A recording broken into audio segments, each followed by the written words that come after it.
This is again continuing a bus trip in Donnelly Park in a wildlife bus trip.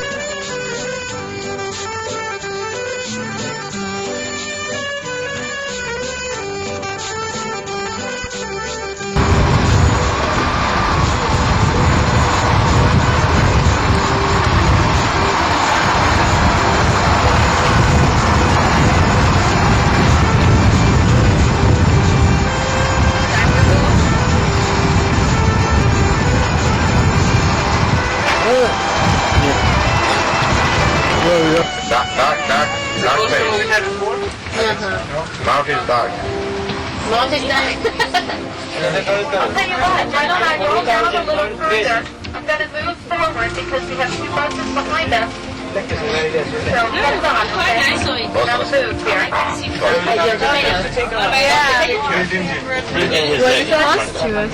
wonder if that's... Are you videotaping, Uncle? It doesn't look anything like a rock. I mean, can I see that? For the winter. The skin of the berry, Blue came up with a really neat idea. He picked and determined how many berries a grizzly ate every day. So he followed a bear around. Yeah, sweetheart. And collected its scat. And then he picked out every... That was a caribou. Yeah. Possibly a female or a young bull since it doesn't have the antlers.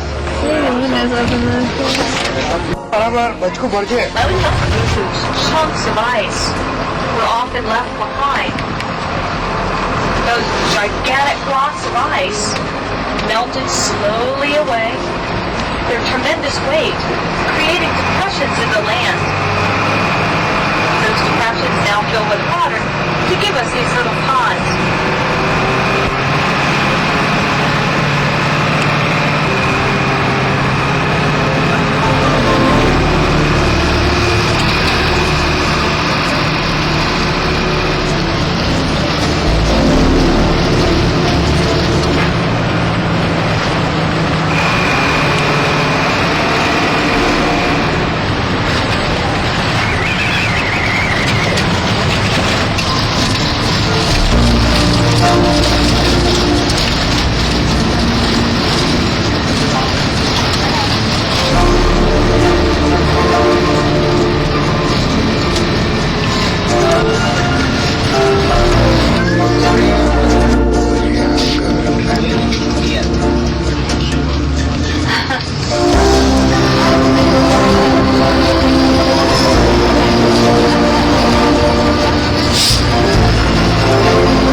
We are going to Fairbank now.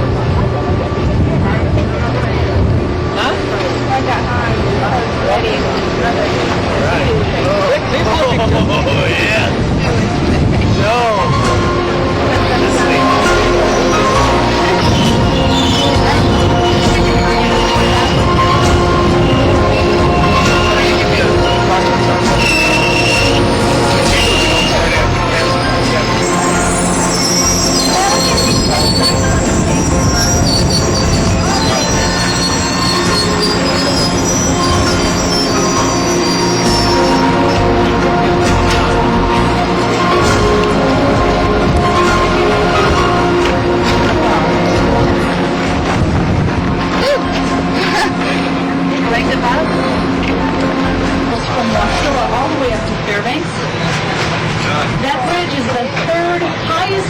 Built on any of our road systems here in the state of Alaska.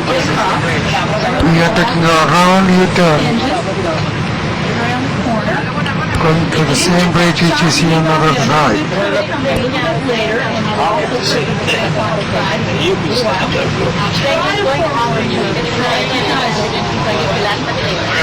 As we pass, after we make our way underneath the bridge, we're going to enter our first of two tunnels. This is going to be the Mooney Tunnel.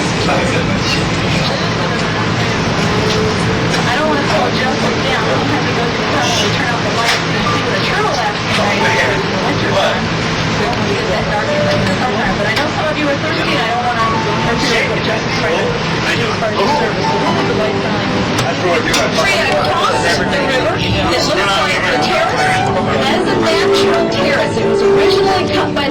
glaciers in this area as they recede, and it was also helped by the formation of the Nenana River. So what looks like it could have been man-made as far as other flat plateaus is entirely natural. We didn't help. The glaciers and river part of the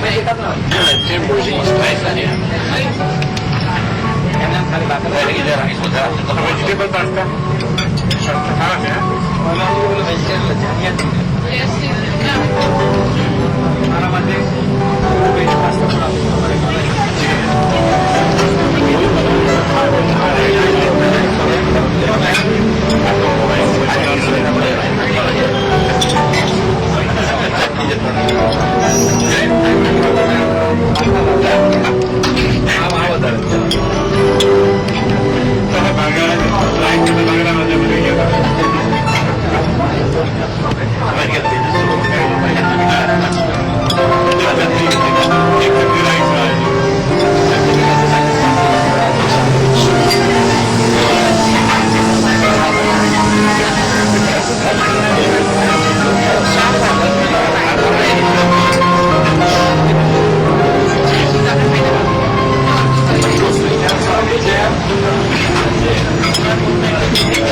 enough to actually break that connection, and the official time clock will stop. Last year it tilted several times and kind of had some false starts, but it didn't actually stop the clock. It had to stop the clock to be official. This year the river went out on April the 29th at 11:01 p.m. If your ticket's that exact well, we're going to ride up alongside the Canada River, and then we're going to leave behind.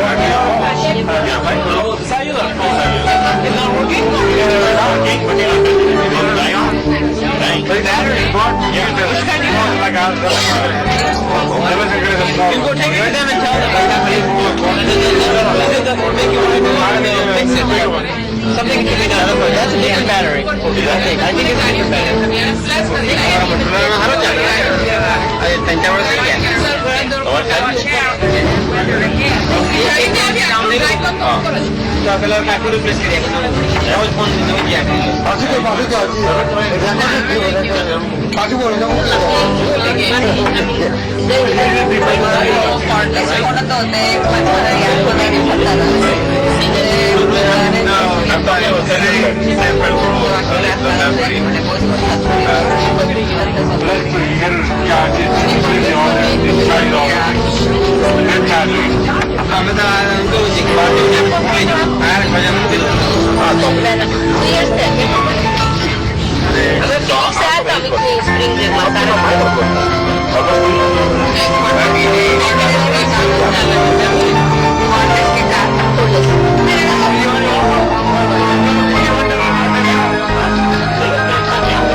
Approximately, maybe a little bit liberal. They gave him $300 a month, and that's approximately $240,000 a day.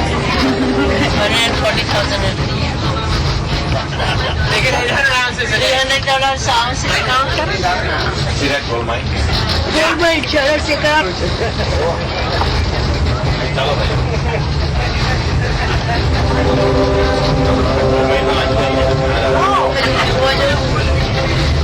So Tim, nanti kan lagi ending gitu ya? Ya. Akan. So nanti kanjo tuh nanti gitu. Ada tuh. You know, we went to the slide thing. Campus that had a campus here in Fairbanks. Just fabulous. We're going to come through the outskirts of town, get a chance to see a little bit of just the common people as we head towards the depot. We're not that far out. When we do get to the depot, we come to a complete stop. We are going to ask that you remain here in the dome with me until we get the signal. They actually disconnect us from the rest of the train. We have U.S. It doesn't work.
That dry dock is made out of 32 sections of 48-inch Trans-Alaska pipeline.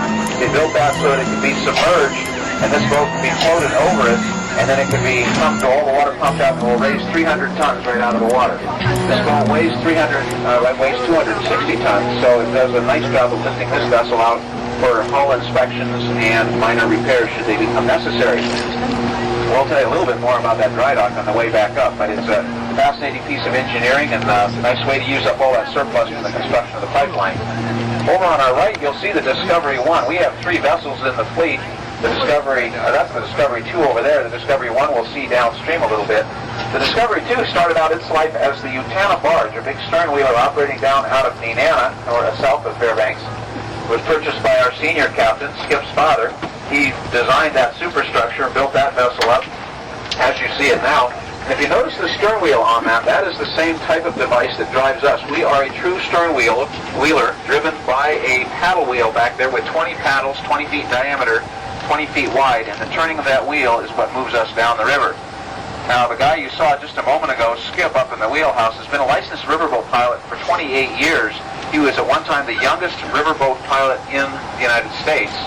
And his father, of course, has been operating on the rivers for 56 years, and his father came into the country in 1898, so we've got a lot of experience up there in the wheelhouse. How close we are to the shore at the back, how close we are at the front. It's a little bit of a tricky riverboating maneuver to do that, and in no time will you actually see us leave the water. Think about that.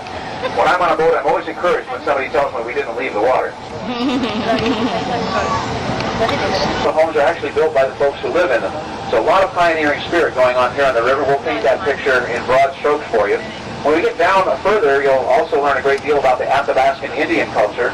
You're in the heart of Alaskan Indian country, and we take a great deal of pride in the cultures that lived here for 10,000 years before the Western civilization came in, and how well they adapted to so many of the innovations that came their way. So you learned a great deal about the Athabascan culture around it. A lot of effort. They're standing there 45 years later with a boat capable of carrying 900 people, and that's their dreams, working up at Little Eldorado gold mine and just having a ball doing that. Mining and enjoying that part of life. That little Discovery 1, he built half, not because he was not successful, but because he wanted him, and he carried 150 people. Here's the pump house right here. And there's some nice reflections in the water, by the way. This pump house was originally a building that housed two enormous pumps that carried water up over that ridge right there. You see, it takes gold to mine, it takes water to mine gold, was where the pumps were housed. They also added on to it. It's now become a very popular restaurant and dining and watering hole, and a real fun place to go. If you want some Gold Rush ambiance and a nice family dining environment, that's a fun place to be. It's also on the National Registry of Historic Places and has a lot of historic stuff there. Now, some of you have probably heard about the Gold Rush enough times to say, well, where did all this gold really come from? Show me. Well, you can see it, just a little muddy stream just drifts off to the right-hand side there and back up. It's only 10 miles long. It produced $100 million in gold back when gold was just $18 to $32 a dead of a winter. But they didn't say, well, okay, fine, we'll build a little box. It doesn't really matter. They built a house with a lot of charm, a lot of clever angles. This is a white spruce log home. You see the way the logs stick out like that? That's an old sourdough trick that left you someplace to hang the haunch of a moose out there so that it could cure in the fall weather. They hang flowers off there now, and it sure looks nicer than the haunch of a moose. But I'll bet you if you were sourdough and hungry, it'd be nice to see. 50,000 of their closest friends had a little summer meeting, and the president stayed overnight there. That's now owned by a Fairbanks business, and back in those days, it was owned by Alaska's junior U.S. Senator Frank Murkowski. Security was incredible there when the president was staying there. You can imagine we had, I guess old habits die hard. Back in the back, you'll see some railroad cars from the old Alaska Railroad that was operated by the federal government before it was turned over to the state some years back. Back in those days, when I was a student, and then let it sit for an entire year and let it settle, because logs have a way of settling. Effort went into building that, and that's just a marvelous picture today. The weather and the lighting, some nice windows in it, and watch us go by in their windows right there. You can wave to yourself and say, "Hi, Mom."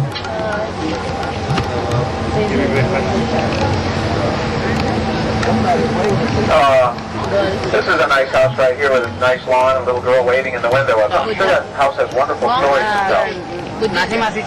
There's a hot tub in the front yard of this house. It's a wood-stave hot tub right there. That's to operate on the sand and keep the trucks from being bogged down.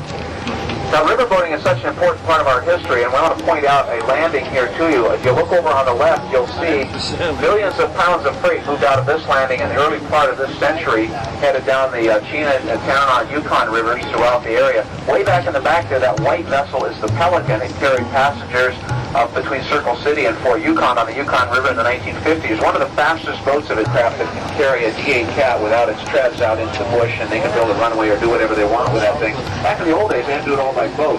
They did it on these big stern wheelers fired by wood.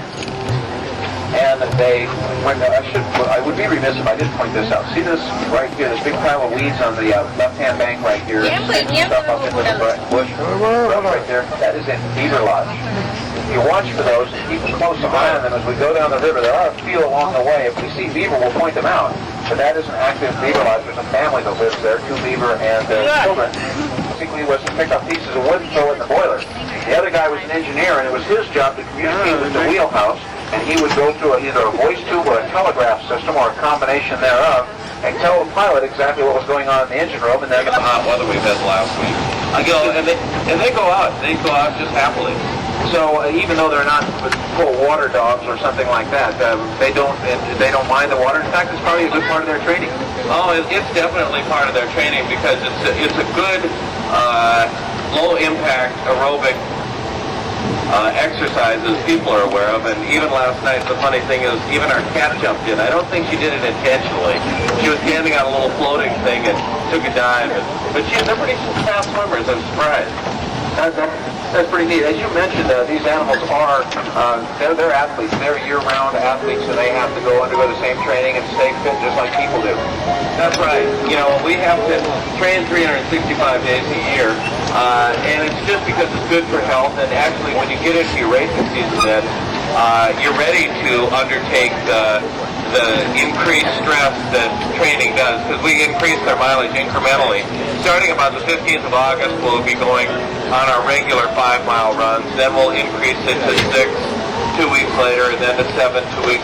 We'll actually have them in harness already. And we'll be doing quite a bit of preparatory training between now and then to get them ready. But the main thing that we teach them at this early age is a trusted, be trusted relationship. And they have to know that we're never going to ask them to go any farther or faster than they're capable of, or ask them to do anything that would be more difficult than what they want. But they also need to understand that throughout their life they're always going to have challenges.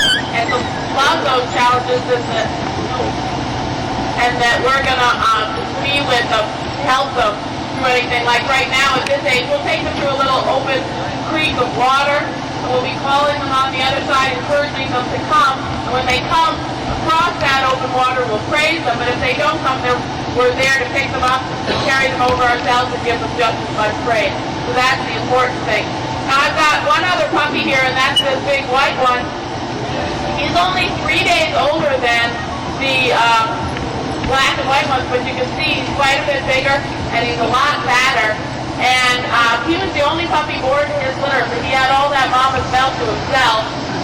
And so we named him Wilbur after the pig in Charlotte's Web. And then I've got my little dealer pup here with me. And Elan, this is my current lead dog. She has been to the 500-mile races. We try and run about 6 or 7 races a year. And one of my old retired dogs is coming over. Well, Grant's getting in line. I'm curious, what breed of dogs, Susan, are these? These are all Alaskan Huskies.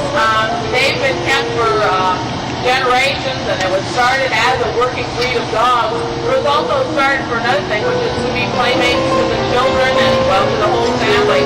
And so, as you can see, they're very friendly. They don't fight amongst each other. You know, they're just a happy dog, but they also have a very, very strong instinct to pull. We're getting about the same view of Elan as you normally get. I wonder, there we go. Day and night, petting him and willing him to live. And when we got ready to go home, the veterinarian told me he could never run again, that he had permanent damage to his heart and liver and kidneys. We went back to our homestead in Eureka, and every time I take the other dogs out on a run, he would cry and howl, wishing that he could go out on the run with those dogs. And what the veterinarians didn't understand about Granite is that he has grown to be a magnificent canine athlete who loves to run and race. And all the dogs love running and racing, and they understand when they have won. And they have Because it really is kind of creative. It's an owner-built home, and it's got a lot of neat things about it. The roof is slanted in a unique way. It's got some wonderful shapes over here. It's a true sod roof. Shawcrete stone front with white pools, about a half an acre. Right here is a little recreational vehicle for those of you RVers out there who are wondering. That's a true operating have a fine velvet or light fur. We call that velvet on their antlers. That's the fur that protects the blood vessels that carry the minerals and vitamins and nutrition up into those antlers and make them nice and strong. You can see that the male right here in the foreground has already lost his velvet. His antlers are through growing. The velvet has all been scraped off, and he's got those nice west coats. The theory was that if people on the island, they wouldn't be able to, they wouldn't be accessible to predation amongst themselves, and not worry about wolves and bears and other things like that. The problem was they were so successful in their breeding and their feeding that they started to overpopulate the island, and ultimately they had to bring them back to the mainland to save them. Now in Alaska, only Alaska natives are allowed to own reindeer, and so these belong to a gentleman in the northwest part of the state, but they do spend all their time down here. In the winter, they spend their time up on a place called Cheetah Ridge, which is just behind here. It's a little warmer up on the ridge at Ray Bailey's house. If you watch very carefully, you'll see the herdsman will come out and give a signal that the reindeer...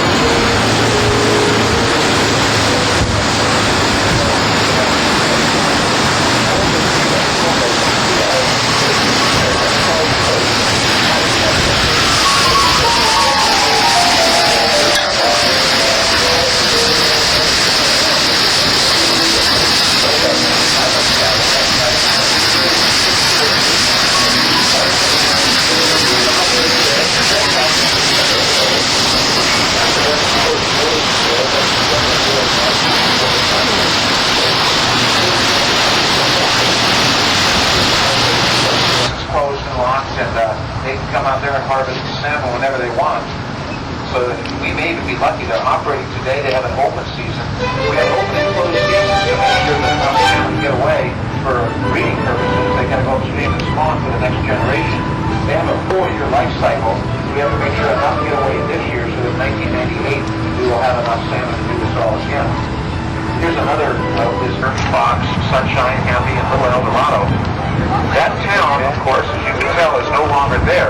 Fairbanks got the headquarters for the railroad, and Fairbanks got the courthouse, and at that point, this little town simply became a ghost town. People just packed up and left. And when Skip, our captain, up in the wheelhouse today was a young man working on the Discovery 1, they would be coming by here. You know when they closed schools in Fairbanks because of the weather? They never closed the schools in Fairbanks because of the weather. And 50 below is optional. You don't have to have a note from your mommy if it's 50 below or colder. They never closed school here. Until kids are going on there.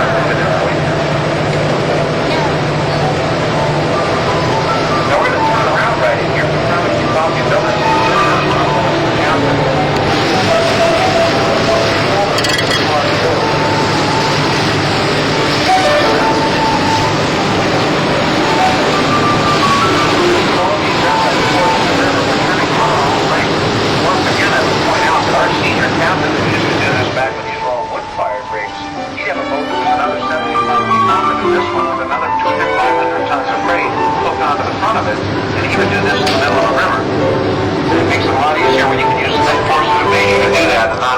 About doing that with a propeller-driven boat fighting the current. You let the current work for you.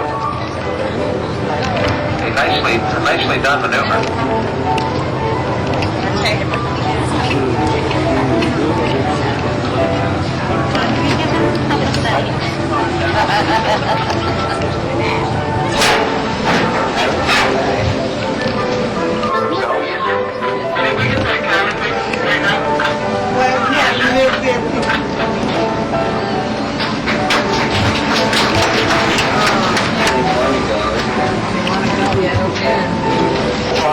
Presenters. There are gangways on both sides of the boat. Please use those. Use the stairways rather. If you use the stairways, you'll find that. First few days I had a jet lag.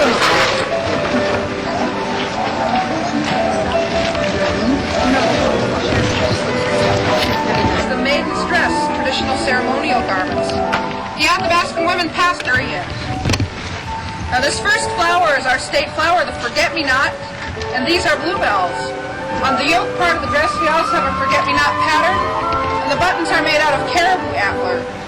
The little tassels that you see hanging down, those have dentalium shells on them, and those are traded with the Clinkets down in the southeastern part of our state. On the chief's coat we have a beaver trim, and the buttons are made out of moose antler. There's also floral design on this coat, but this represents something different. The women believed that if they sewn animal tracks in their husband's clothing, this would help to bring them good luck while they hunted. Now, the little blue ones in the middle are known as rabbits, and the little connecting white floral chains that you notice all throughout the design of the coat, these are known as ptarmigan dancing on the snow. The fur is a traditional Athabascan garment. This is a Yupik Eskimo winter parka, and I'm proud to say that these are from my area of Alaska. The bases are made out of ground squirrels. It took the women approximately a year to gather enough materials for their parkas. Now the Athabascan people also had parkas, but they typically used different kinds of furs and had different styles. Now for the bottom we have a calfskin design decorated with seed beads, and there's an otter tureen, and the outer part is silver. The wolverine had a special oil in this fur that helps to prevent the frost from freezing on your face. And probably the most important part of the parka is actually the little dessert that husbands learn to identify that parka design. Terms, what I mean is just the northern mixed breed working dogs. No poodles, no wolves, no German shepherds. Just the dogs that have been part of the north, dogs that have been pulling sleds for the last 100 years. I couldn't get in the front door of a dog show with these dogs. They don't have papers. I don't have papers. Luckily, we don't want to go to dog shows. We want to go down the trail and over the mountains. And these are the best working dogs I've ever had. I've raised them all from puppies, and I've been breeding this line of dogs for 23 years. out here, their ancestors. This is a pack or a family of canines, and they definitely have their own way of organizing the world. It's called a dominance hierarchy, and hopefully I'm the top dog inside the fence here. And they can work out their other relationships and serious animosities and want to take it out when they're in harness. The winter battle in Siberia on the whole 91 race, that was definitely new country for me. We covered about 1,200 miles, and we were joined by the Chukchi mushers and the people of the area. They use their dog teams to herd reindeer out in the tundra. It was wide open country. We traveled all that way and never saw a tree the whole way. I felt very fortunate to learn from the Chukchi people. We certainly made friendships in the last lifetime. In 1974, I went on the Iditarod race 4 times since '85, and this year our champion is Martin Boozer. And Martin is a particular favorite among the dog mushers. He's just a very kind, generous human being. We're very proud to have him be our champion. Back when I went, I became the first woman just to finish the race, and that was cause for a little celebration. I think the people in Nome, after a long, dark winter coming in, they do it for every team that finishes the race, day or night, it doesn't matter. Don't ask me what they do if they have a fire that time of year. Hundreds of people came out and cheered the dogs in, and right under the finish line, a group of women from Nome were waiting. They had their fur parkas on. I should have known what it was going to say. Pack the cracks with moss and sod for added insulation. For the roof, we had a layer of young spruce poles. We had spruce bark on top of that. On top of the spruce bark, that was a barrier that helped to keep out the snow and the rain. Roofs like that were replaced about every 5 years. In back of you, we have 2 examples of older cabins. Cabin with the grizzly, this was an Indian chief. And I really encourage those of you at the ending of your tour to please look through that cabin. Everybody is supposed to go, ooh,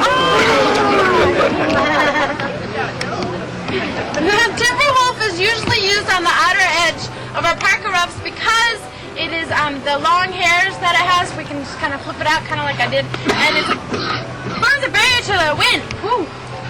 Anyway, this is called a land otter. Now, land otter is got a really thin fur, so we don't usually use it except for trimmings on our clothing. But it also has a natural oil in its fur that if we put it on the inner part of our parka roughs, it prevents frostbite. Now, this is a lynx. Now, lynx is cousin to the bobcat. Usually the only difference from the bobcat is got a black tip on its tail, short and stubby, and pointed ears. They're funny. Now,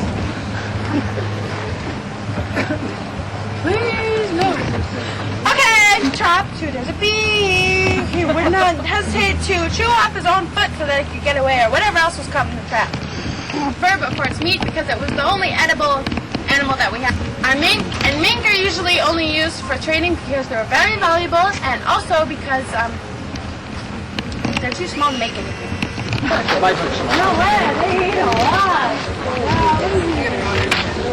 Yeah.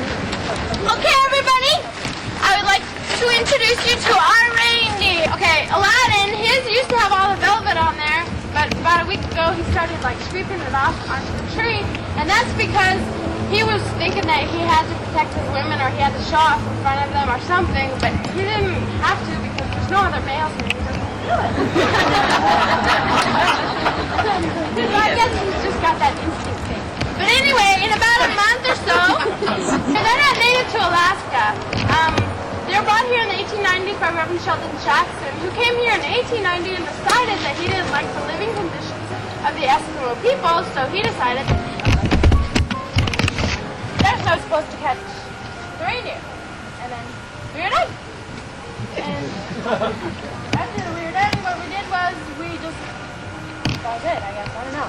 But anyway, after we spent so much time chasing these animals, we didn't have time to settle down and have permanent housing, and we just kept moving along, just following the migrating herd. And Andy's going to tell you more about the types of housing that we lived in and a little bit of summer transportation. And then they would pack it with moss and sod for further insulation. They would also choose to leave animal hides hanging in the door. Take the baby out. This is our first biodegradable, disposable, and This now concludes the ending of your guided tour. Shannon and I would like to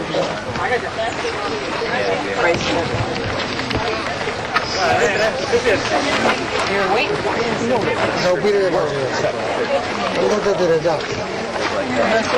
Go inside.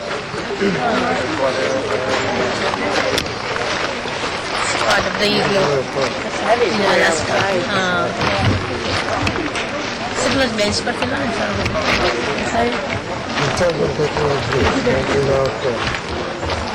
It's very thick skin layer.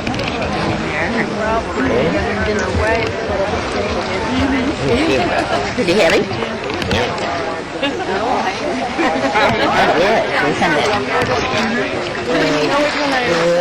And that is estimate. Yeah, this is Andy and this is Sharon. I don't know what he is.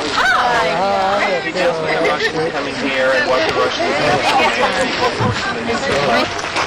And I just wondered what people's reaction Oh yeah, very fun. Over there. साथी बोलो हंसो जरा Sachis. Photographer delight of बोलो बोलो I thought we were moving. जरा क्या बोला सनन जो करो जरा काम तो बाबू तो पको Chalo baji. सनन जो करो जाओ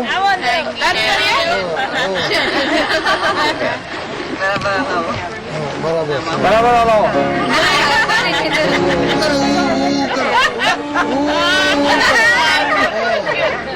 बोला बोला मैं मीटिंग करो तो मीटिंग बात कर पहले मीटिंग बात कर पहले Thank you.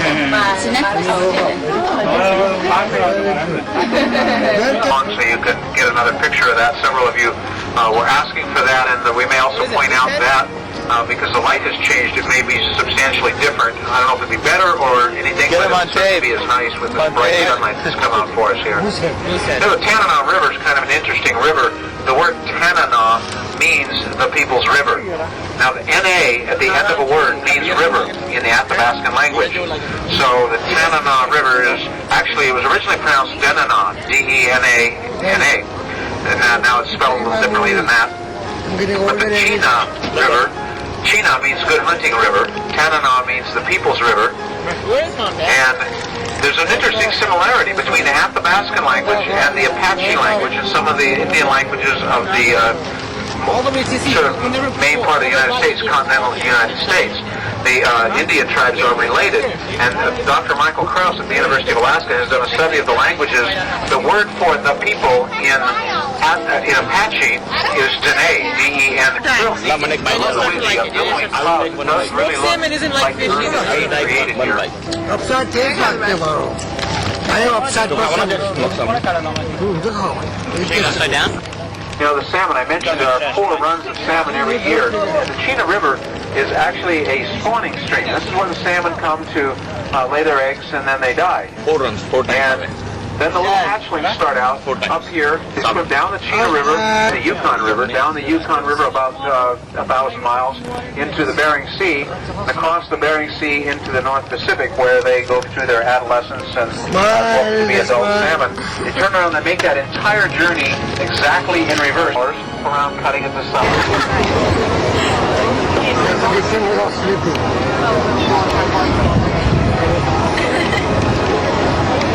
I'll wake up. Where the moon is out.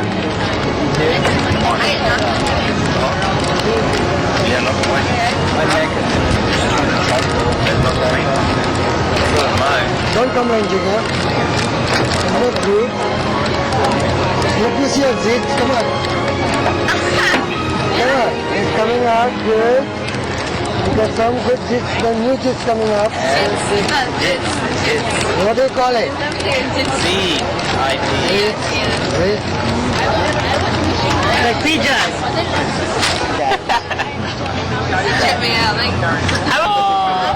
I can still drool for you if you want. Do you get something for Jigger? For me?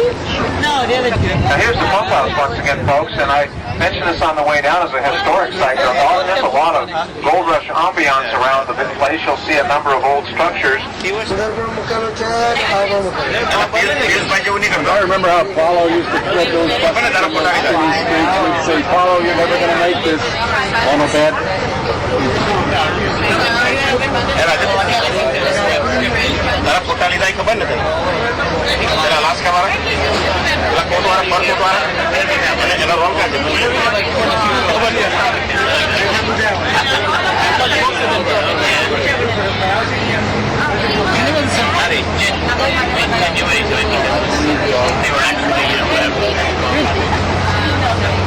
Finish the Fairbank Riverboat tour. Now going back to the bus again. You want some?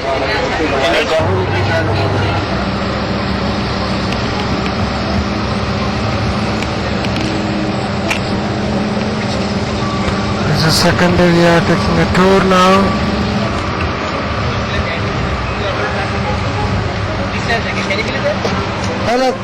મૂકી દો તરત તારે શું છે તને તારીખ ભૂલ છે immediately should ખાલી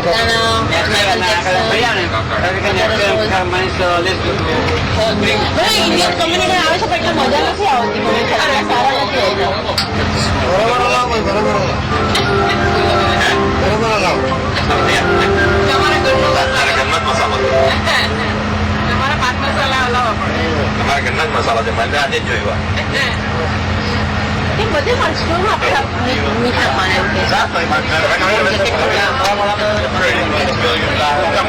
second duty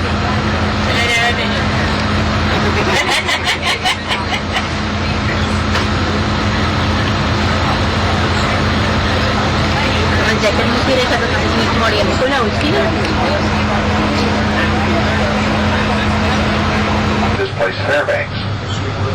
And the reason the judge wanted this to take place, he had a friend, and it was a senator from the state of Indiana, whose name was Charles Fairbanks. But Cushman Street is named after another federal judge who came on the scene, which I'll tie in just a moment. Donations for the town, so they had to dynamite their new bridge to get to the right. The very faint hills, outline of the hills you see there is the Alaska range. It's the geophysical department of the...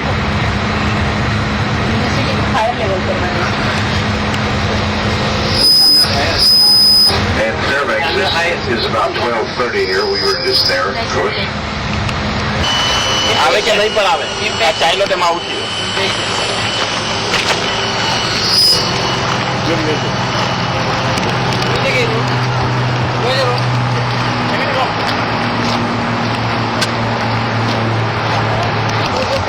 They fly with helicopters every day, 24 hours.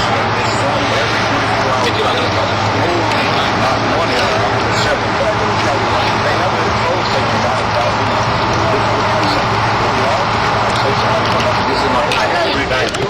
Number 46. 46.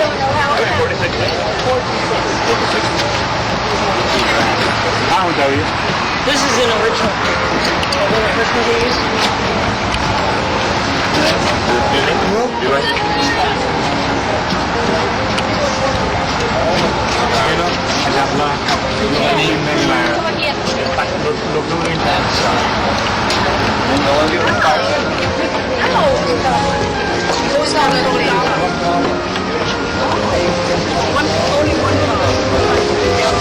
All right.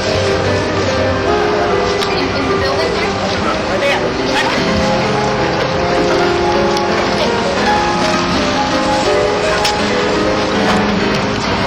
Hey, two though. Oh, so close. Come on.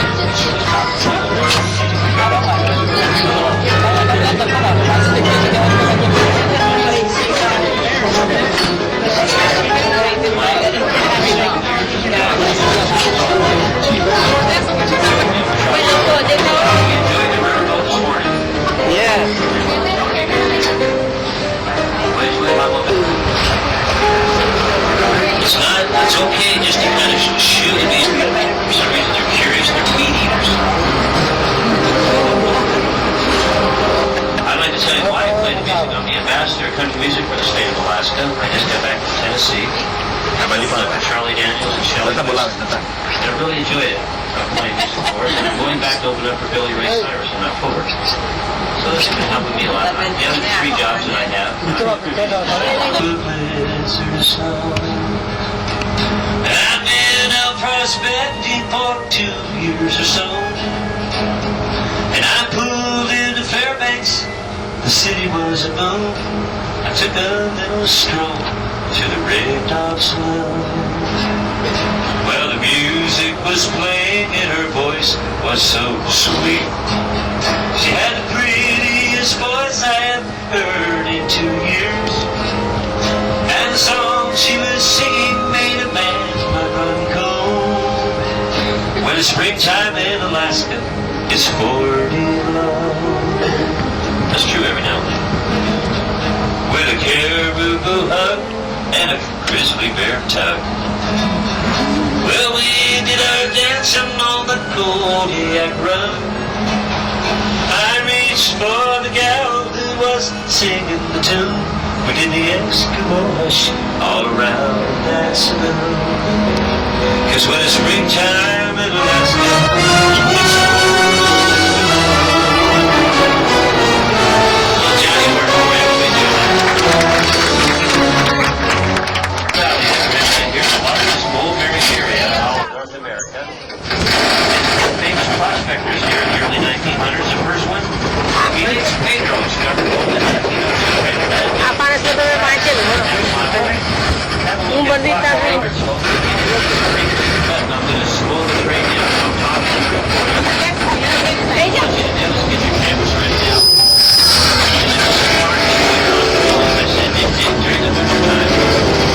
This particular shaft is about 15 or 20 feet deep. This is a lead in town. They're using a windlass, it's called. It's a 2-man operated pulley system there, and then the stock pilot all winter long, weather permitting for them here. And then during the summertime, as you can see, it's nice and dry now. They'll take all that and run it through the sluice box. Remember, they're still using the permafrost, which is permanently frozen ground, as strength for these snake-eating before you see. What the permafrost looks like on both sides, as you can see as we enter the tunnel. It looks like normal mud, except when they get to that tunnel. You want to get that on your hands. You'll notice when we enter the tunnel. You can probably see some of the contrasting formations that are occurring here as well. Down below, here's the bedrock. Can everyone see that? It goes up this way, goes down over there. For those of you in the back, same formations occur on this wall, and I can point those out for you.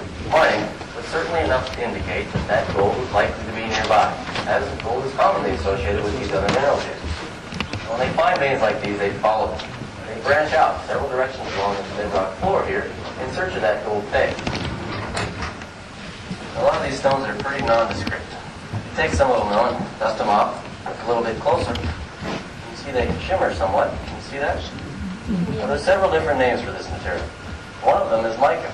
You're going to hear that name used quite a lot, especially when you do your gold panning up above, because mica is going to appear in abundance in your gold pan, and it's going to shine and glitter like this, especially when it's wet and clean. But don't let it fool you into thinking that it's gold, because it isn't. It's basically just a decomposed, broken up bedrock. The miners then, they couldn't leave it right there because it was in the way. The gold wouldn't be found in these stones but nearby, so they get the mica out of there and get the good shaders underneath it. Keep an eye out for this mica stuff. Saber-toothed tiger, the bison, the three-toed horse, and the woolly mammoth, just to name a few. We've got an example of a woolly mammoth tusk right here. These are a bit heavy. Universities across the country collect these remains for study. In fact, today they have more than they can possibly handle from this region, so they only accept the most extraordinary finds from it.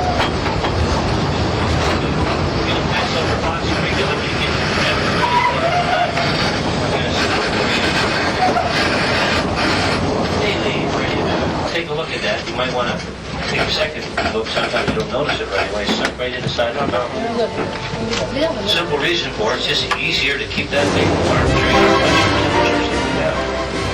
nice little wood stove. So she's using the rock box. There's a screen at the top of that, separating with the water. If there's any real large nuggets, they'll get caught in the top. The rest will get caught by the wood ripples in the bottom.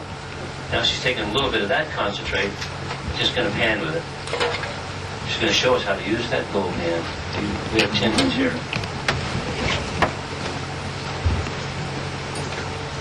Hard-working young lady out there. One of our mining students, we have 4 or 5 of them here working every weekend. See how good she is with that pan, jostling that back and forth.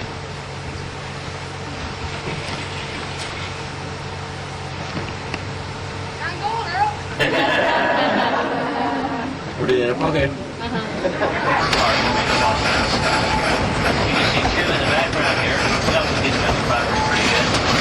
Stoking up that wood fire stove boiler. The steam boiler we got there, the wood screen above it, another beam on top of that. There's a sluice box. We'll have some sluice box there. And here's the top of that shaft.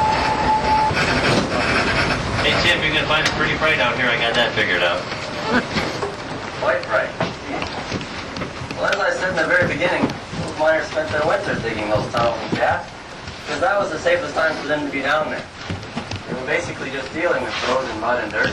If it got too warm, since they weren't using any braces of any kind, they'd have a high risk of cave-ins that way.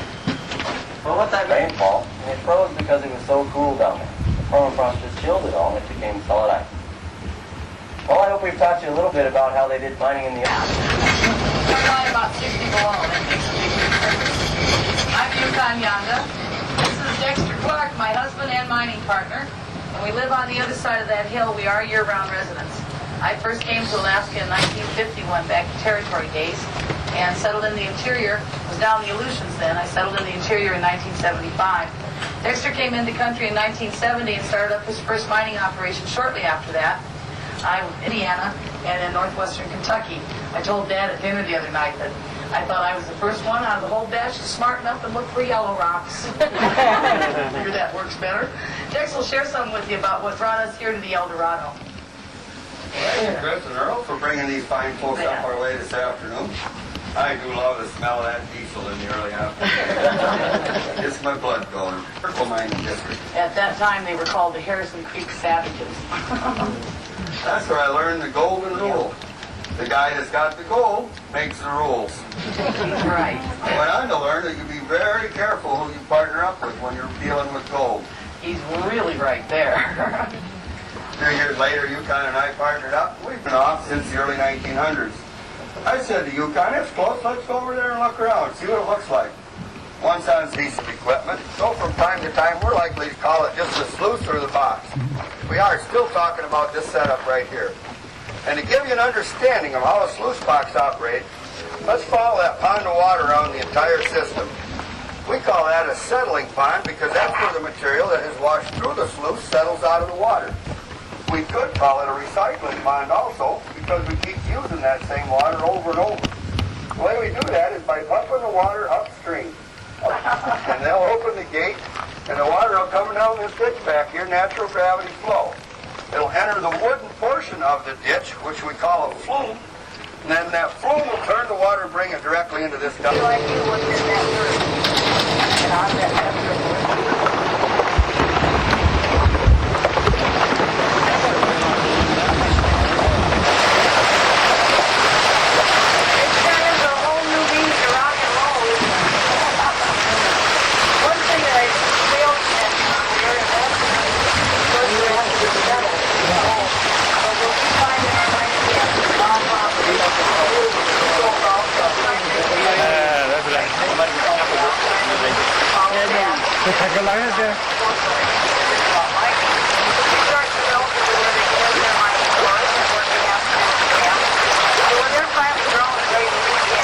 They can set a box like this.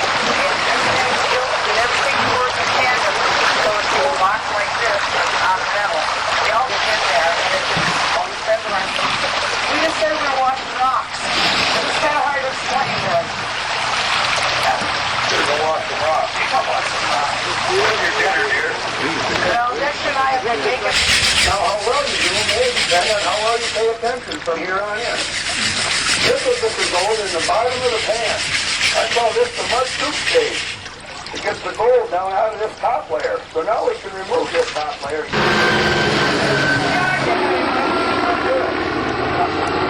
That's a highly sensitive. Walk that water around the rim of the pan by tipping the pan. You can walk that pipe gold, just like that. Now you see what that is for. That's the dividend gold band. 170. Help you.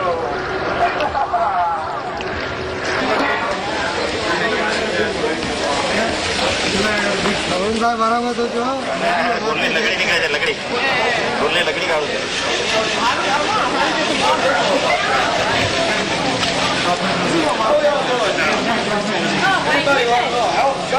कैसे जाएगा Come on, this works for me. so I can keep the gold, okay? Somebody said. Back again. Orang beritahu dah memang sebentar di sini percaya memang crystals ni betul minerals betul collection untuk kita study waktu orang scientific atau practical cara awal itu kita dia hobby centers Baroda masalah India itu tak pernah science practical atau imaginary yang mana itu India हमारी Indonesia itu Baroda masalah kelas ni adalah science practical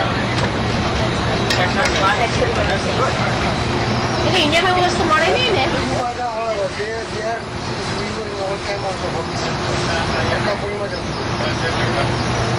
but that is for the drawing ने वो तो class is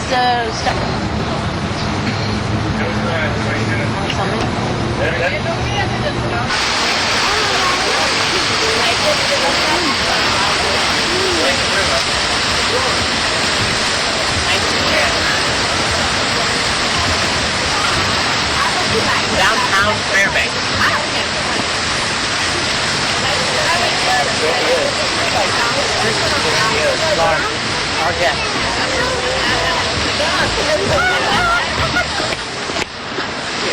Idiot. You're a duffer.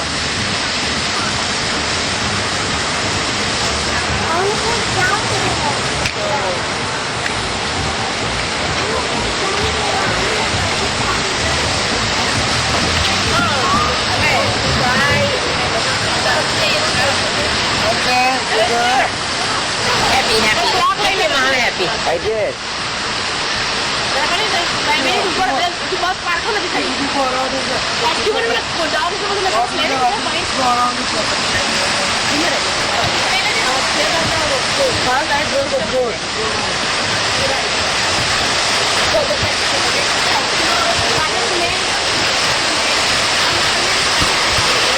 This is Fairbanks downtown.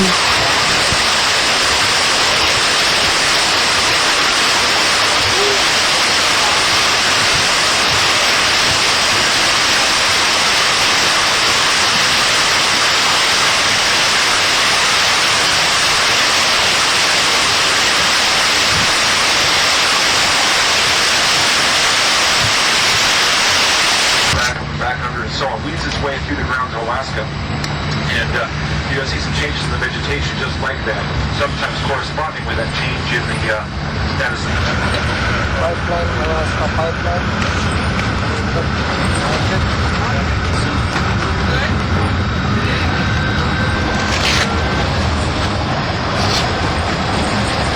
Going to big kind of black spruces. Well, the ones with leaves on them, the nice big white ones like right there are white. Yeah, 5 miles, right? Only 5 will do that. Huh? Only 5 will do that.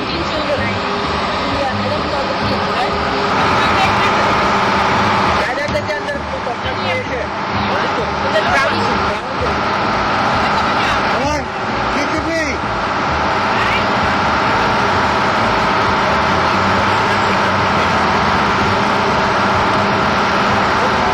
I'm the mayor of Joy, Alaska. I'm the only citizen. My native friends call me Chief Joe. What's the name of your village, Joe? It's just Joe. Joy at Joe. But it's kind of black. We have mixed race. Boy, we've got all brand, size, shapes, colors. But one thing they all have in common is they needed a mom and they needed a dad. Now this is a 40-some foster children that we're taking care of. They had families somewhere else, so we're back to their places. Now these kids are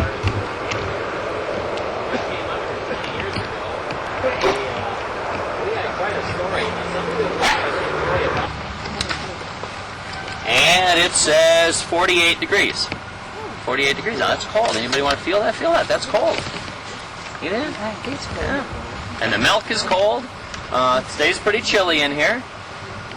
And this cabin is used all the time. Somebody's in here right now. A lot of problems because of the bumpiness of the road. That's changed a lot since then. There were problems because of the dust on the road. Every one of these coaches, like this one here, that is designated for Prudhoe Bay. But John Dalton. John Dalton Freeway. Yeah. Well, I'm doing well already. Put caulking around everything to keep air from being sucked in from the wrong places and bypassing filters. Because, you know, the trucks drive the road, the engines are up front. And the buses, the engine's back there, and that's where the dust is. So we had problems with taking in dust. And it would just tear apart the engines, of course. Very fine dust goes in there and heats everything up. So they took those engines.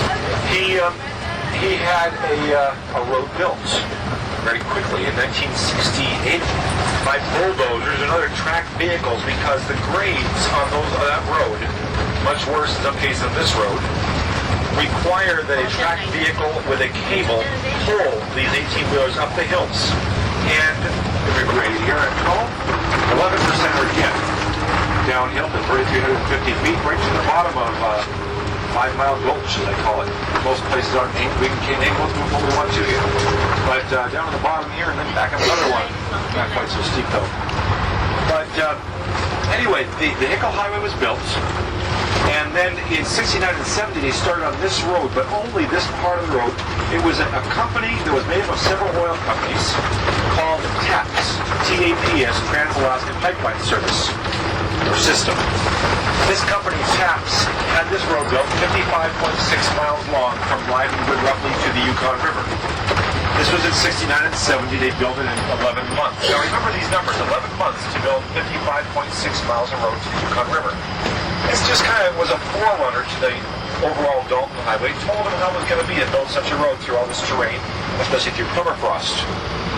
Well, at the same time, they were developing the oil fields and getting ready to put in the pipeline, which they announced would be built from Prudhoe Bay to somewhere on Alaska's southern coast, an ice-free port where they could bring their oil to. Well, they had figured out costing. Well, now they had it on the back burner.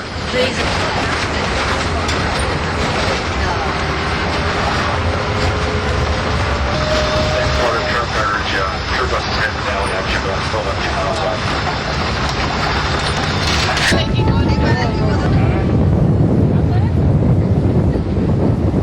Take a picture? Hello, Chokra local. Hey, no BP. Where are you going, man? Where are you going? Hi, Jiggy.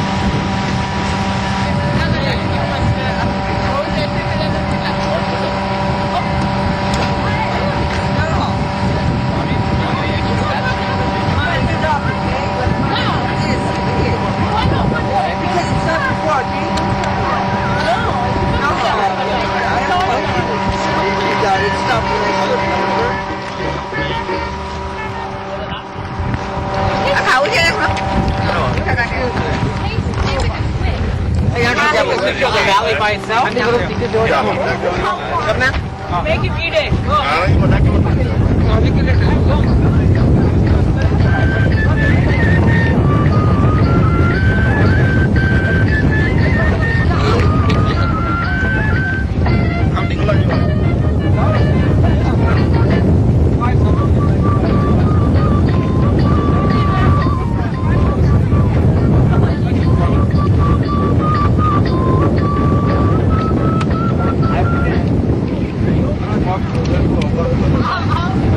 Yeah.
વાંધો નહીં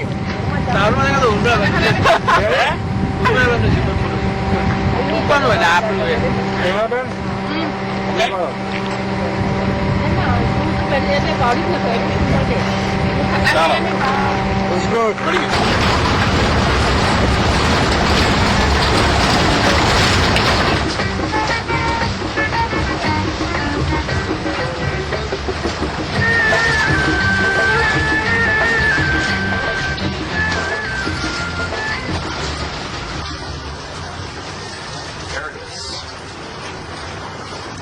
There's that quick open view. That would be one nice to start. This view is here ahead of us, and to the left of the Yukon River. They're going to go, this view here that curves the railroads will go away real quickly, quicker than you think it will. This is from your window, it is great.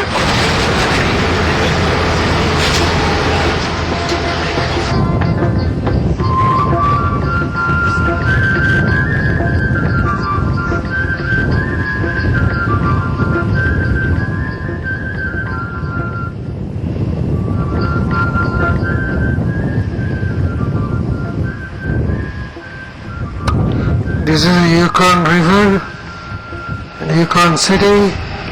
We just crossed that bridge, which is built by only wooden bridge.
Of Alaska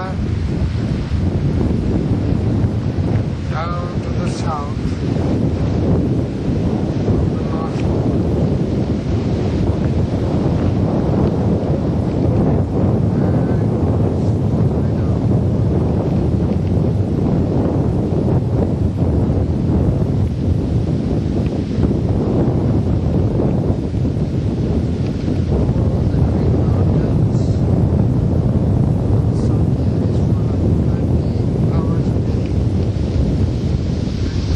This is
Do you see it? I thought you were able to see it. Good. All right. All right. Great. We're going to stop there and have a little Arctic Circle party. Sound good? Oh, good. All right. All right. Yeah, you know, I had a group here recently that they all saw it right away, but there was one guy sitting right in the back next to the restroom, and he said, "Honey, what are you looking at?" She says, "Well, the Arctic Circle, honey. Look." He couldn't see it. Believe that now?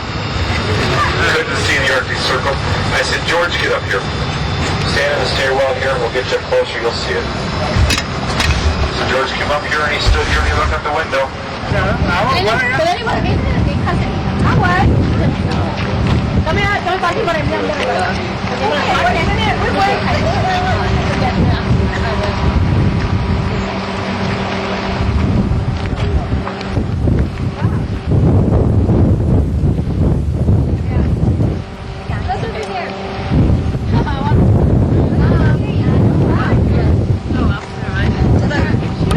Arctic Circle. You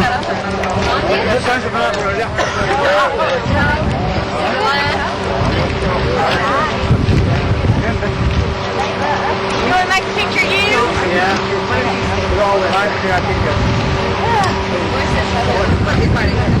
Come on, boys. I don't guarantee my work now. Whoops. What the hell? See, you're in a different part of the world,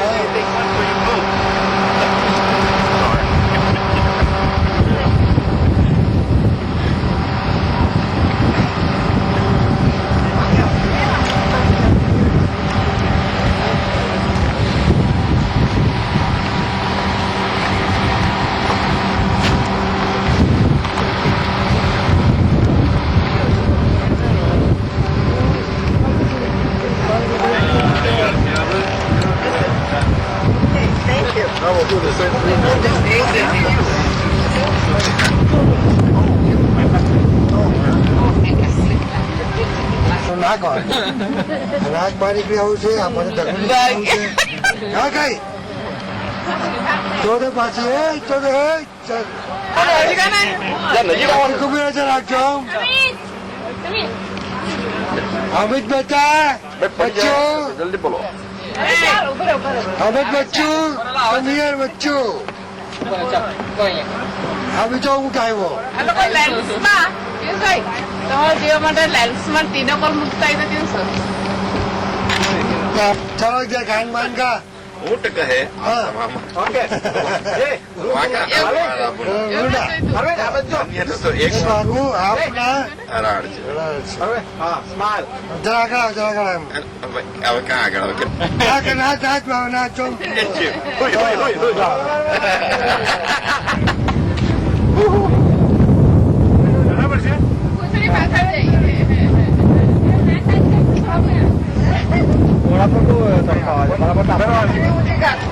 જરા કામ ફરી ગાન ગાવે મેં હે પૂરો કરવાનું કેવો અંક ઓકે રેડી ઊંધું બેઠું તમે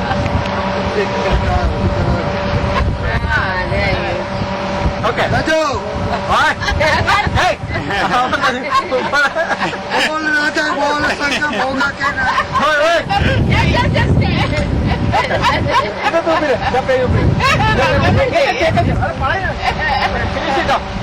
I got one more roll to go. One more.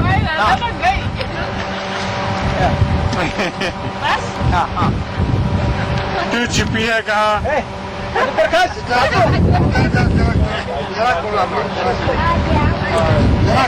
Turn your face other way.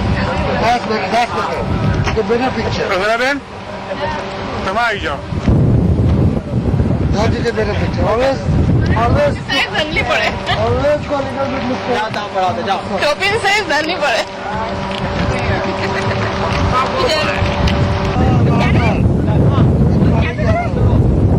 મને આઈસ્ક્રીમવાળી છોકરી આપવાની છે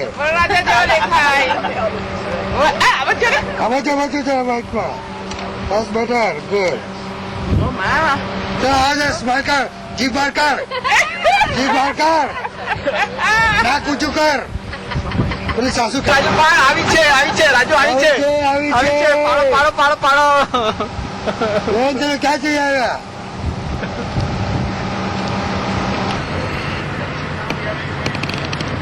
Okay, this is the cold foot. This is the motel which you stayed. Probably opened it just as you were clicking, right? Oh no! I should have stuck at her. Yeah.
This is North Pole area.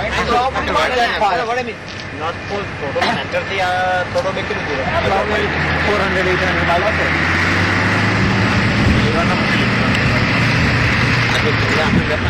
If you look in that one, you will figure it out. આપણે ત્રણ જાળ કરી ખબર આ જગ્યાએ north pole હોય છે કેવી ખબર પડે navigation Poor drainage in the soils, so you get a lot of standing water, and that's why Alaska, you see water everywhere, but it just is because the grounds are frozen and there's no place for this water to escape. So you do see a lot of standing water. Winter comes early, like I said, and plants and animals, studying biology, it's really fascinating to come up here and look at different plants and animals and how they adapt up here. It's such a harsh climate. So it's really been fascinating for me to get up here this summer and get a chance to be around and look at the different plants and whatnot. As it says, this is the Arctic year. Winter takes up most of it. Take a look at these black lines. I believe they represent spring and fall. So it comes and goes pretty fast.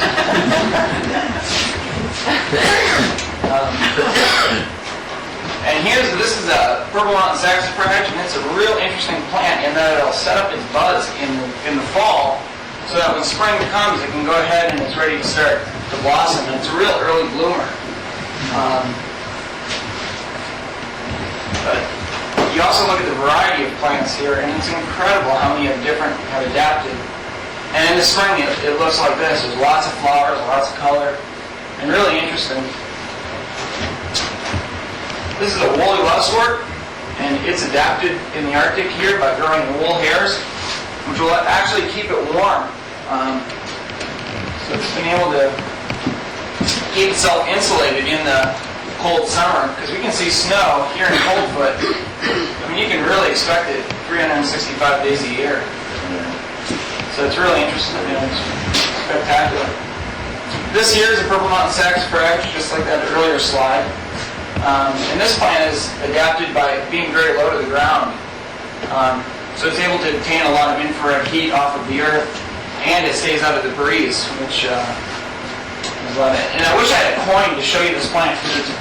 A coin would, cover up maybe this much. It's a very small plant, or a pocket knife, or something to give you scale, but it's almost like a moss. It's incredible. Did you guys see many fireweed left? Yes. People have called this the miner's calendar, in that the buds they'll bloom at the bottom in the spring, and then as fall comes, these will die, and then they'll start blossoming up towards the top. So I guess miners said that you could tell when fall was near by when the fireweed stops blooming. But it's a pretty plant. It adapts real well in disturbed areas. So after a fire, you can look at old cabin sites or anything that's disturbed, mudslides or whatnot. But it's a beautiful plant. See any of this? Yeah. And did anyone tell you what it is? Alaska cotton. Exactly, cotton grass or Alaskan cotton. And this too plant, this is amazing the way this plant is adapted in that what you see here is just a clump of grass, and it's an annual plant, and that it'll get out of the wet areas by just growing on top of the last year's plant. So you get these tall mounds of grass with standing water all around it, and you'll see lots of them. And sometimes they grow so close together, it looks like just an even plain, but if you get out and walk in it, it's almost like walking in a field of football helmets, I think, if I can describe it anywhere, which of course causes a rather odd stumble as you walk through it. But it's interesting to see how this plant adapted by getting out of the water to better growing conditions. Yeah, you guys get any berries yet? Been on picking? This is a low brush cranberry, and there are lots of berries here. Blueberries, bearberries, crowberries, but lots of bears eat these. Any bears yet? No. Well, you'll certainly see more wildlife as you go north, just because you'll get out of the brush and the vegetation. And of course, this is the willow bud, a good source of vitamin C for both the native people and the wildlife. The musk oxen and the moose will eat this as well. It's hard to imagine how many willow buds it takes to make these animals, but I figure there must be a lot of willow buds to make these. And these are, of course, moose. They're vegetarians. They eat a lot of willow, grasses, aquatic vegetation. So you'll see them digging on the bottom of a lake or stream. But really what they're doing is they're eating some of the shoots off the bottom. But they're big animals, and you'll probably get a chance to see them if you haven't yet. You guys recognize these? Sure. They're not mosquitoes. I know you don't believe me, but they're not mosquitoes. They're actually caribou. And the herds here are large. And they migrate through. They go north in the spring, and they'll disperse out over the Arctic slope and graze and spread out, and then they'll all migrate come fall, which is just about what's happening now. But you'll see these, and I think the western Arctic herd is somewhere in the neighborhood of 250,000 animals, so it's a very large herd. And then they'll come, once the season, they move every year. Here you can see them. This is in the fall. They're developing their winter coats, and of course they have the antlers. And the males and the females both have antlers, which is odd for. It's the only one in the deer family that does. See any of these yet? Yeah. They're all sheep. Yeah. And these are usually seen more like this. But every once in a while you get to see them up close, or if you have a spotting scope or some binoculars. But of course they live up in the cliff area and they eat vegetation as well. But they can escape predators by climbing higher. And it's amazing to see how fast they can climb. What would take you and I maybe a day, they can accomplish in about an hour. So, neat animals. And you recognize that? The muskox is, you'll see more on the Arctic slope. I always say they look like that he's walking right out of the ice age, but they do look like that. And they stay here year-round. And they actually became extinct in Alaska. Light funny, and the reason so is they would stand in this defensive posture to protect their young. And then when the rifle was introduced, they were able to shoot the animals since they've been reintroduced from Greenland. And they're interesting the way they've got this long, long guard hair. They can be 3 to 4 feet long. And they've got a super fine wool called kibiut underneath, which sheds out every year. And they'll actually weave it into yarn and make sweaters and whatnot out of it. It's some of the finest wools. Got great properties and soft, really nice. And they've also got a farm of these in Fairbanks. So if you don't get to see any, you can always see some at Fairbanks at the university. Did you see any of these? Yeah, that's a very elusive animal. This is the wolf, of course, and there are lots of them here. But most of the time you just see their tracks and hear them howling. And very rarely do you actually see the wolf itself. We've had some here in Coldfoot.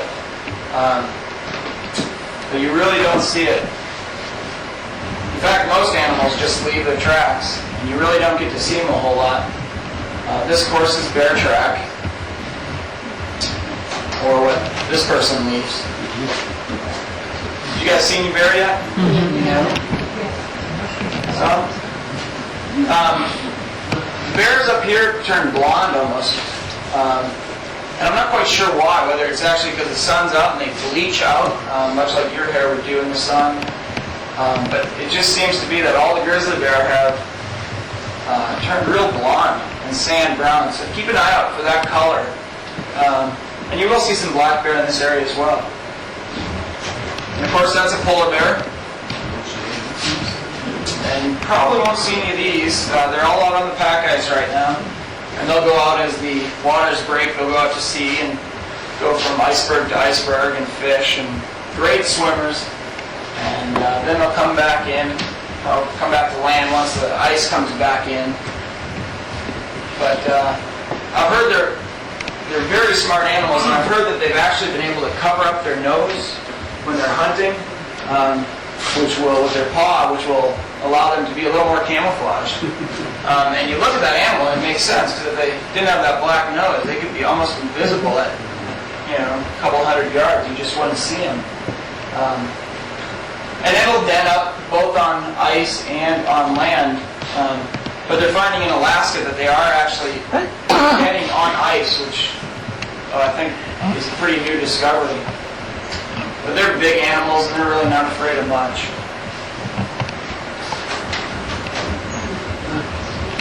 Kind of a depressing slide. But you need to look all directions when you're on the Dalton. And sometimes the wolves will walk right behind you. And so just keep an eye out for these animals, because they can be anywhere. And this is the Arctic ground squirrel. You seen them? Yeah, they're out on the Dalton. There's lots of these, and they're a good food source for bears. You see a lot of them digging for ground squirrels. I sat and watched a grizzly digging for these. And he would run from hole to hole trying to dig, and he'd dig and dig and dig. And finally he dug, got them cornered, and then about 5 of them ran out, and he didn't get any of them. So, every once in a while, I imagine they get lucky because they obviously keep digging for them. And actually, these are the true hibernators in the Arctic, in that they have to wait, or I guess arise out of hibernation, and then allow themselves to go back to sleep. And then they'll wake up from sleep and then go into a hibernation. But they go on the cycle about 8 hours each way. So it's interesting to see a true hibernator. And they are as pleased as can be ever as spring arises. Or I would guess they're happy when spring arises. But they're most people. They hibernate for the full winter cycle. Yes, they do. Yeah, they go through that sleep hibernation cycle. But Alaska also has great migratory waterfowl habitat, and with all the standing water and mosquitoes, there's really little question why. There's lots of places to nest and lots of food, so it attracts lots of birds. These are snow geese, and their population is doing real well. Lots of these. You'll see them out on the west coast more than here in the interior. Who recognizes that? That's right, it's an Arctic tern, and it travels from pole to pole, or just about from pole to pole. It'll come from Antarctica up here to the Arctic, and then back every year. It's about a 20,000-mile trip, so round trip. So it's actually quite a flyer. And I'm sure they're heading south here pretty quick. They don't like winter much, I would guess, as they try to get as far away from it as possible. This is a long-tailed Jaeger. It's from the gull family, and it's a real pirate in that it'll rob food from other birds, and it'll eat eggs, and you'll see a lot with gulls along the water, or even sitting up on the pipeline, or right off the road. But they're real easy to see in the air by their two long tails, two long feathers, and you'll see them up on the haul road, up on the North Slope. This is a red-throated loon, and that's a heck of a swimmer. It can dive and come up, 30 yards or so from where it went under, and it's swimming along. You'll see them up on the North Slope too. They have 30 left. They may have gone south by now. This is a sad slide too. Of course, you'll see a lot of mosquitoes.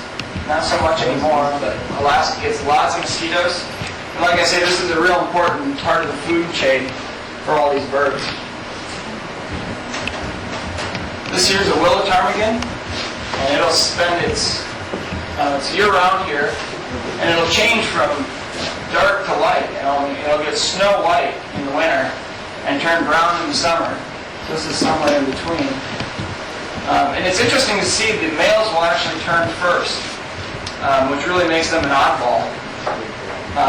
You can imagine a brown bird in a white snowscape will stand out, where the females will be more protected. And along with animals, we have people here. This is Coctovic up on Barter Island. And they have about 92,000 acres. Very important to them. This is an Arctic village. It's located here in the interior. These are Athabascan Indians. And as you can see here, they're trying to blend old and new. You're from Missouri, Pete and Joan. Kansas. Where's he? We're not native to Kansas. This is a bit more about permafrost because it's getting pretty deep. Pull off to the right and east to meet the great river of the North Slope, the Sagamonicotuck River. Hope you like that name. Find ourselves a still playing tag with a sag out to pump station 2 as we drop off the last hill on the Dalton Caribou for those last how many miles? 16. That's right, because from pump station 2 to pump station 1 for 16 in the winter, 28 in the summer. And the big city of the Tri-Summary back there, and hauling gravels, good access, easy access to the area by way of the Dalton Highway.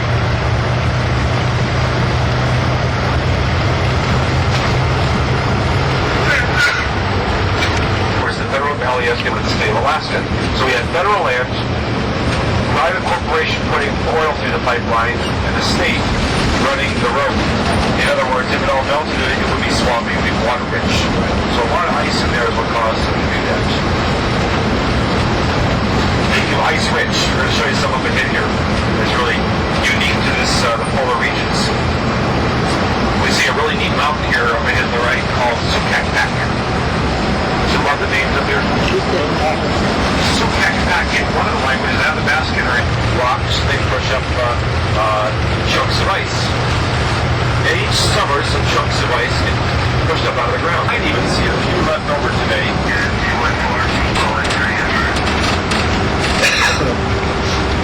I see a lot of cracks that are there from that ice pushing out.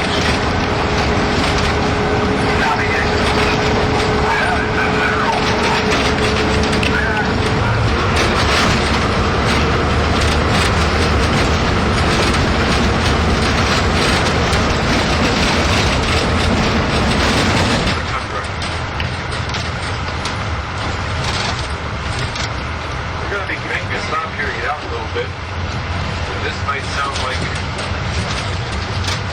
bunch of hogwash, but be careful. As I said, there's some pretty big bears around here. Now, I know y'all want to see one. That'd be really wonderful. Sit here in the bus, never walk up to us. But if you're standing out there and one walks up to you and taps you on the shoulder, it's not quite so much fun. These bears move real fast. They've been unpredictable. A few weeks ago I came through here, 2 buses, 2 that do need, if you do see one, not just take a picture and think it's so cute, let everybody know we need to get back in the bus with the bear close by.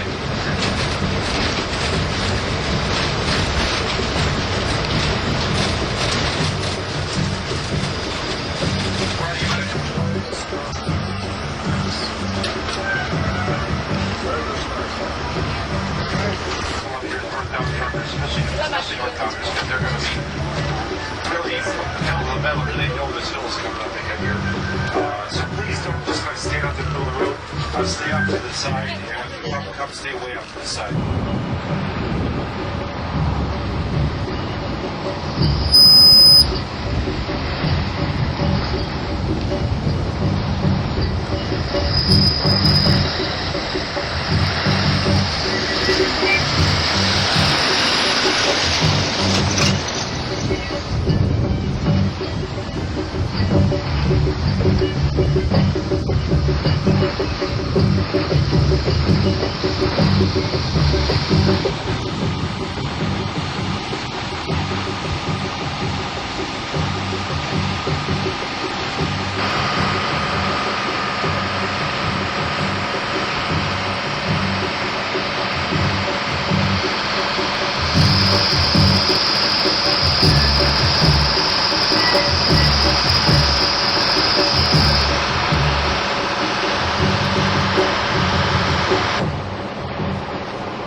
The whole point was so you wouldn't bother me. The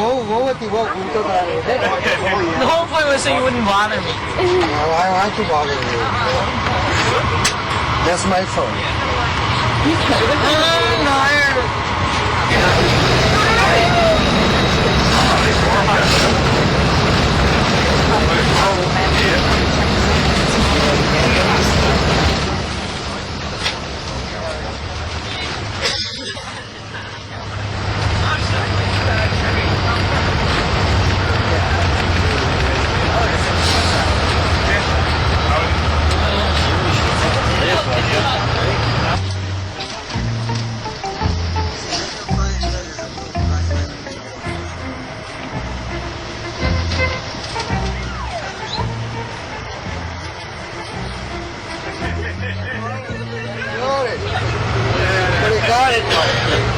My guy.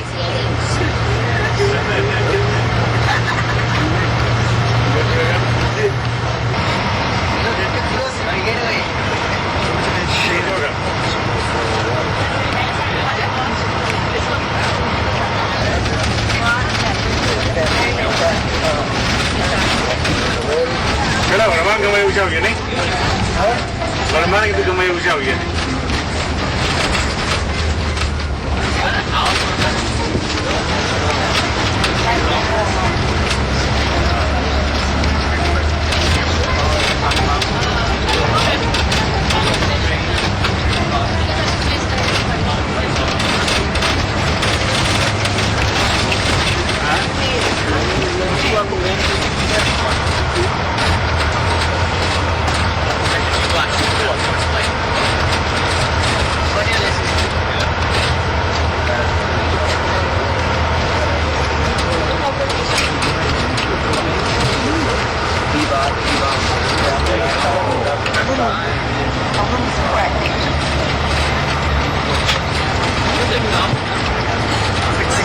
महिला कहने राजी मुझे वो नहीं लेगा खाना खुआ रखने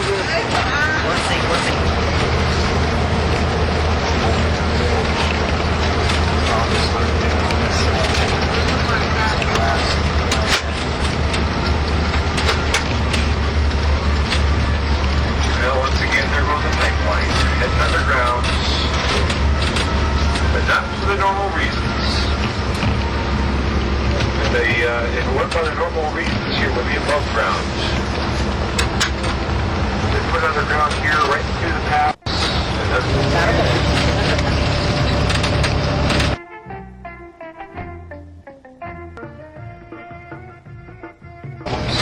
and most or all of them through here, the pass on the next valley. They had to come back and replace pipe in 1991. 8.5 miles, rather, of pipe had to be replaced. And it was all through the pass here and out through the valley coming up. So when they did that, they were digging down into this waterway here that comes down off the divide. And good hill, and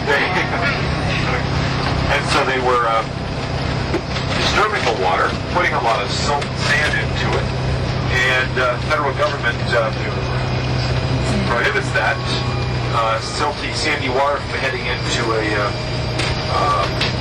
fish-bearing river, which this does. Ah, there's the white sheep, the white rocks down there. What was I saying?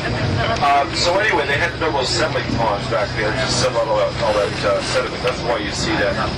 It was beautiful. Hi.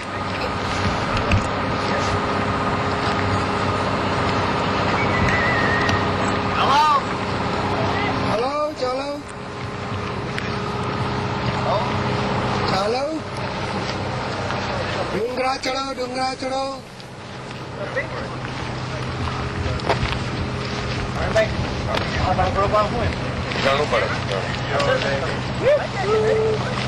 He does stuff like this because he thinks he's such an expert photographer.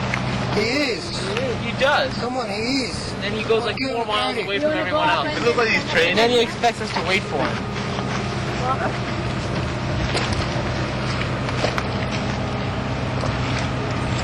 That's what makes him snowball. Gangotri chata, Gangotri. Yeah, Gangotri. Saro sayo ba? And Arigo. 있잖아, 그러나 그러지가.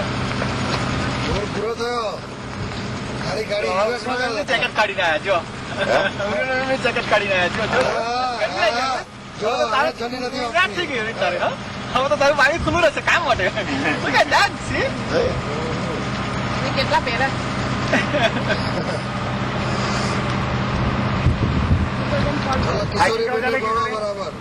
Hiking करा जाएगी ऊपर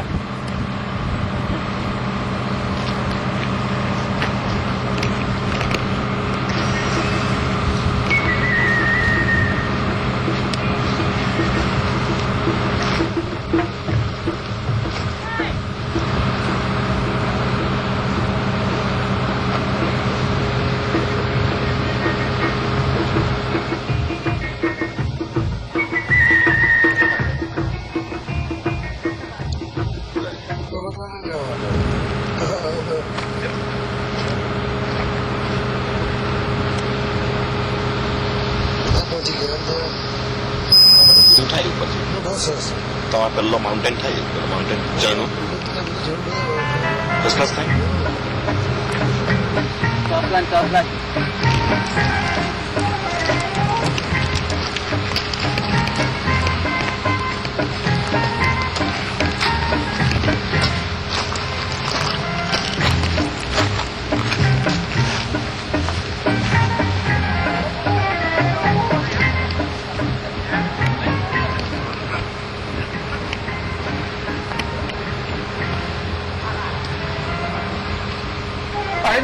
photo पड़ा जाए हमारा It's almost like ice. No, not going to straddle that little gully either.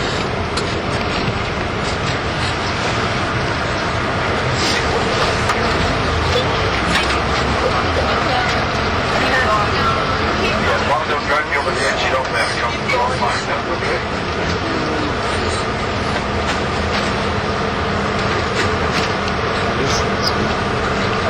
Alright, you want to just take a quick picture here and then get out there.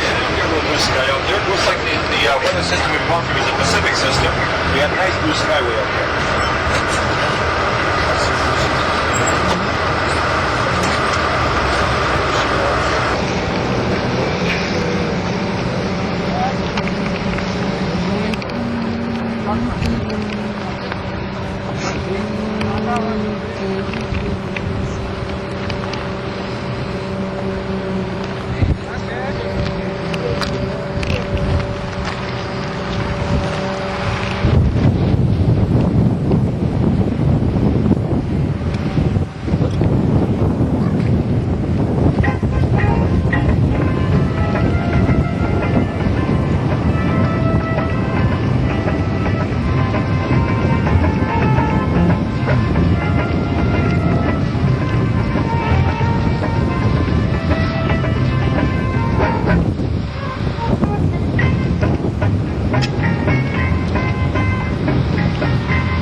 There on the right is the Surf Valley, the valley where the head of the glacier was.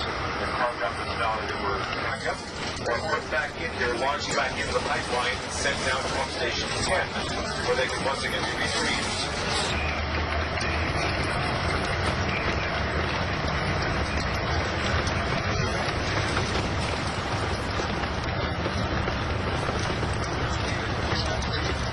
That's because, of course, the north side of the range, also the slope of the rock structures that make up this mountain range. The slope from the top of the continental divide right down to the ocean, the Arctic Ocean. And the name, the word slope, of course, conjures up in the mind a picture of a very flat.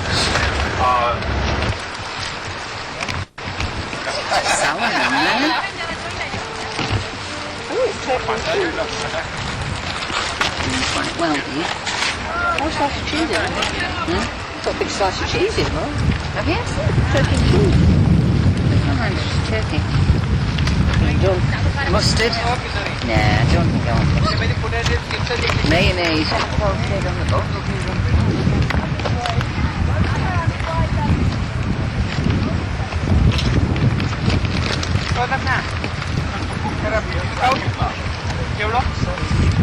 Oh, no, thanks. No, I just...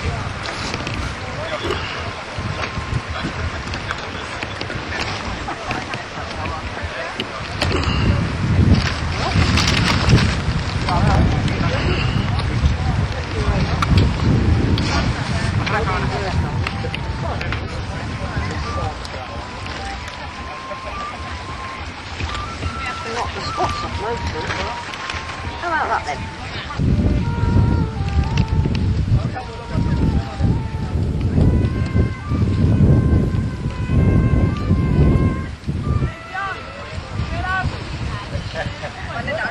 We're here. Where are you?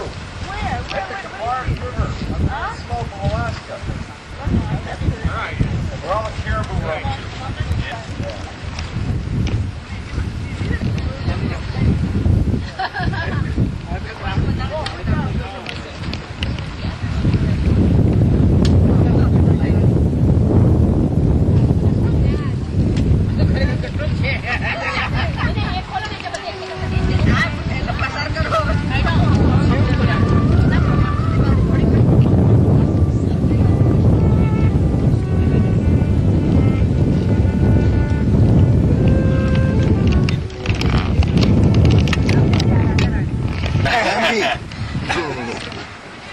Almost didn't hire him. He's overqualified.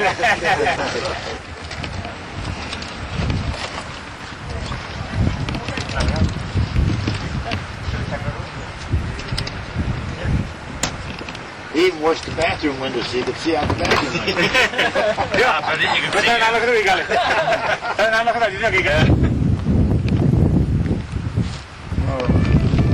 I know what you did for your job.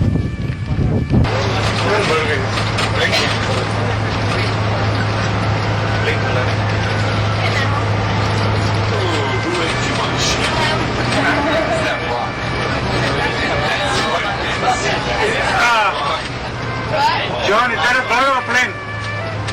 At 1 o'clock, is that a bird or a plane? Superman. 1 o'clock. Superman. Helicopter.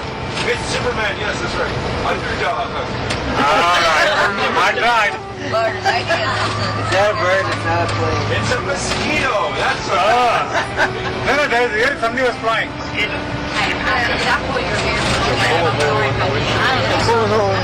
There's some right there. Looks like a swallow. Yeah, not much bigger. They have one here. Look. Where's that? Right there. 9 o'clock. 9 o'clock. Yeah. It's not a hawk. It's in the train we were back from. Yeah, we were good. Hard to figure out why it was going up. What was 9 o'clock to them, it was 3 o'clock.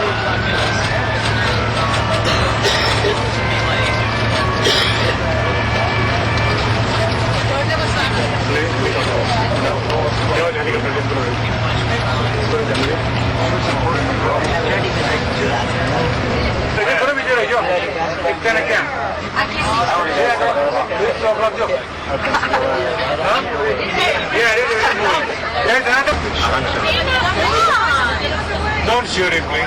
Go get him. Hey! Honk your horn real loud. Yeah, do that. Honk your horn. They kill him. John, wait for a second. You won't get that close. Wait a second, I want to watch what happens. Let's stop. No, you don't want it to see it happen. I've had this happen many times. About 50 sheep, and I believe they're home today.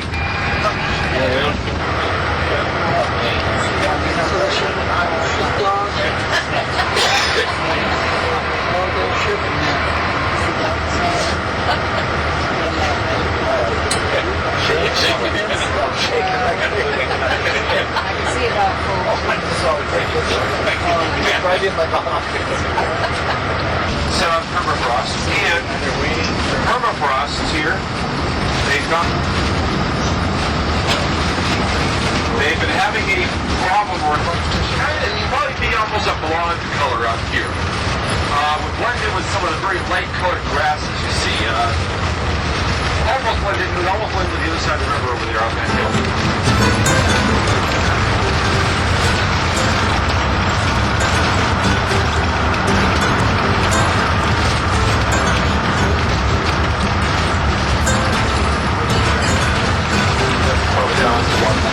Just under the pipeline. You can't see it. It's gone to dry. Now it's walking out again. Moving pretty fast. Here's that fish. It's moving pretty fast over here. Smooth, right? Yeah. Pero change no is there. Yeah, I saw the video. Under the apple tree. No. Under the apple.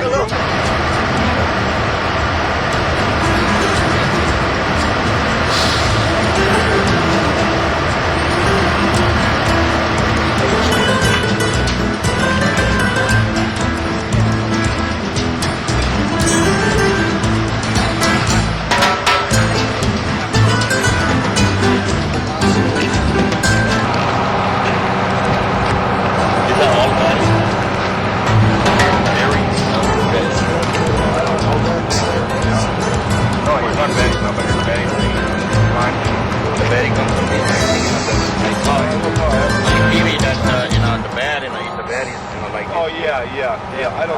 Not them. Those are. I believe they're kind of a willow. I think it's the only thing that grows here now is a willow. That's a bush type at all.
Because of all the natural gas that's under pressure, 3,000 and 4,000 psi natural pressure. Pushes water, gas, and oil coming out of the well. At that manifold building, they take the three components, water, gas, oil, all together rushing in there, and they measure it to find out what the components are, what percentages of each there are. And then it goes to right back there, you see, the big green buildings? They were ARCO at that time. Wait, I'm going to ask the representative in here. But I don't believe their merger with Flame. Not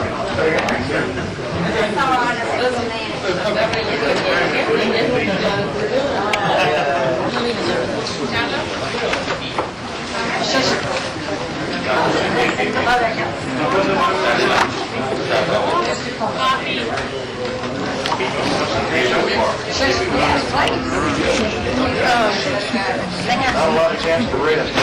He came right up from Fairbanks, all the way up that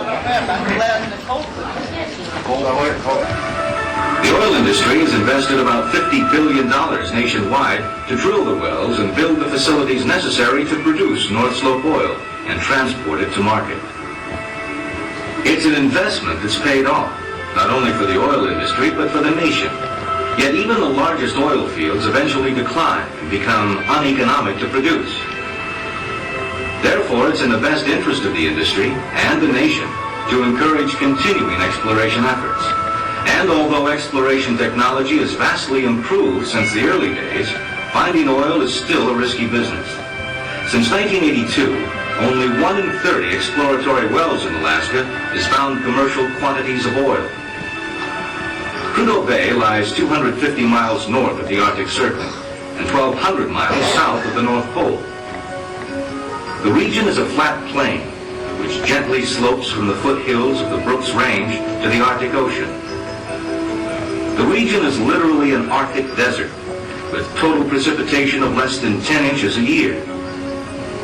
For 56 days in midwinter, the sun does not rise above the horizon. During the brief summer, temperatures can reach 80 degrees, And from early May through mid-August, it's daylight 24 hours a day. The tundra blooms with more than 200 varieties of flowers. Thousands of birds flock to this region to nest and raise their young. Many birds make the annual journey from as far away as South America. 18 species of animals also make their home in and around the oil fields. The initial development of the giant Prudhoe Bay oil field was a challenge. The entire infrastructure necessary to house workers and to develop and transport oil to market had to be built and transported to Alaska's North Slope. Its sheer size, the speed of construction, and the environmental care taken in its development are truly remarkable. The oil industry literally pioneered Arctic development with the construction of the Prudhoe Bay oil field. Engineers had to develop new ways to drill through 2,000 feet of permanently frozen soil, while preventing the ground from thawing as warm oil moved up through the pipe. Huge prefabricated buildings, some as big as 2 football fields long and up to 11 stories high, were carried 3,000 to 6,000 miles on ocean-going barges. Each year, these flotillas had to arrive during a brief window in August, when the Arctic ice pack moves offshore. Production facilities had to be designed and located to minimize impact on the environment and wildlife. Consolidation of facilities means that only about 12,000 acres of the 57 million acres across Alaska's North Slope have been used for roads, pads, and buildings. Facilities have been built to avoid fox dens, waterfowl nesting areas, and caribou migration routes.